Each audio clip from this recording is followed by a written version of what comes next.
Check this out. This is one of my contractors ripping down a perfectly fine ceiling. How did we get there?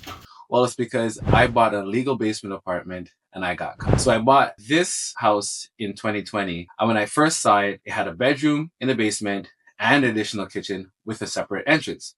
So I was like, wow, perfect for a rental. And after about 2 years, I got a call from the city saying, hey, we got wind that you're renting out this basement and it's not legally registered with the city. So you'll have to stop immediately or convert it into a legal basement apartment. I was like, damn.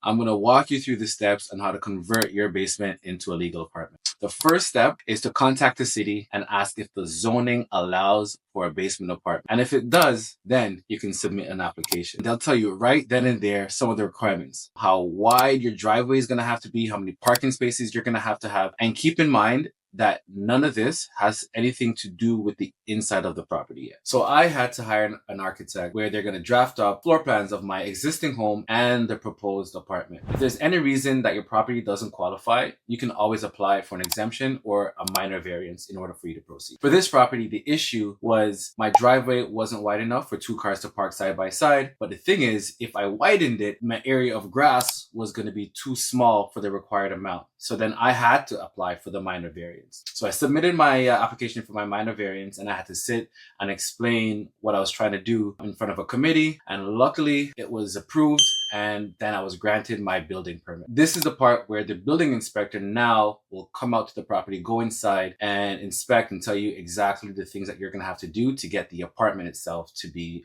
legal. The primary goal of the inspection is to make sure that there's a fire separation between the units. So in case that there's a fire, it'll take a minimum of 2 hours to get from one unit to the other unit, and also that there's a method of escape other than the front. But the biggest challenge for me was I had to remove the ceilings, which was typically 1/2 inch thick, and we had to make sure that there was insulation in between the joists, and then we had to put the resilient challenge channels in, and also to replace the drywall with one that is 5/8 of an inch thick because it's better for the fire separation. I had to also make sure that the window was big enough for an escape. Originally, the inspector said I'm going to have to replace the window, but after careful measurements, I barely made it, and it actually met the requirements. Then you're gonna have interconnected smoke alarms and carbon monoxide detectors. I had to install a sprinkler system in the furnace room because that's an area where you can't get drywall in the ceiling. So after about 2 months or so of renovations and getting everything up to code, the building inspector passed my basement into a fully legal apartment.